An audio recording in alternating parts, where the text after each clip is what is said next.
ఈ లోకంలో దేవుడు ఎన్నో అద్భుత కార్యాలు చేశాడు.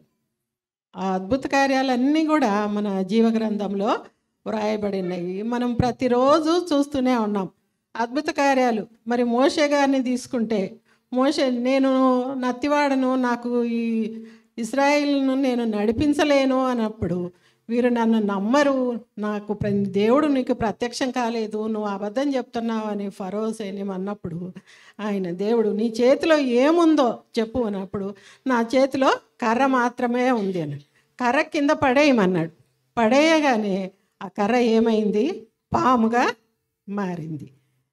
తిరిగి నువ్వు ఆ పామును చేత్తో పట్టుకోమనగానే తిరిగి అది కర్రగా మారింది. దేవుడు ఎంతో అద్భుత కార్యాలు చేశాడు.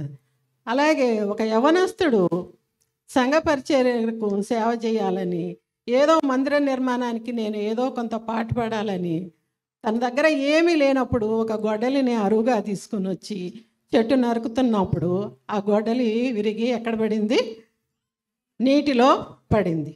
మరి ఎలీషా ప్రవక్త దగ్గరికి పరిగెత్తుకుంటూ వెళ్ళి, దైవజనుడా, మరి నేను గొడ్డలి నాకు లేకపోయినప్పటికీ నేను అరువు తీసుకొని వచ్చి సంఘ సేవ నిమిత్తం చేయాలనుకుంటే అది జారి నీళ్ళలో పడింది. మరి ఇప్పుడు నేను ఏం చేయాలి? నేను అరువు తెచ్చుకున్న వాళ్ళకు ఎక్కడ తీసుకొచ్చి ఇవ్వాలి అని అన్నప్పుడు ఒక చెట్టు కొమ్మను తుంచి నీళ్ళలో వేయమన్నాడు. వేయమనగానే ఏం జరిగింది? గొడ్డలి పైకి వచ్చింది. మనమైతే చేయగలమా అలాంటి అద్భుత కార్యాలు? దేవుడు ఒక్కడే ఈ అద్భుత కార్యాలు చేయగలడు.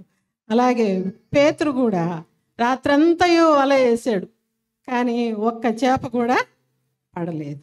నిరుత్సాహంతో ఉన్న పేతురు లేచిరా, వచ్చి వల వేయి అని అన్నాడు.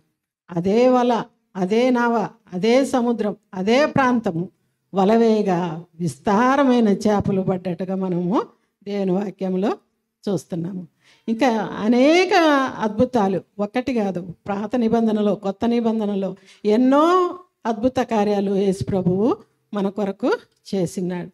కానాను వివాహంలో ద్రాక్షారసం అయిపోయినప్పుడు దేవుడు మరి తల్లి అయిన మరియా ద్రాక్షారసం అయిపోయిందని చెప్పినప్పుడు రాతి బారణలు తీసుకొచ్చి నీళ్ళతో నింపమన్నాడు.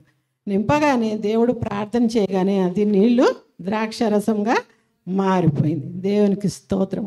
ఇలాంటి అద్భుతాలు దేవుడు ఎన్నో ఈ లోకంలో జరిగించాడు.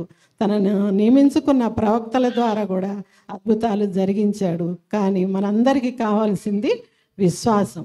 విశ్వాసంలో ఉంటే మనం ఎన్నో అద్భుతాలు చేయగలమని నాకు ఇచ్చిన ఈ యొక్క వాక్యాన్ని బట్టి దేవునికి స్తోత్రం.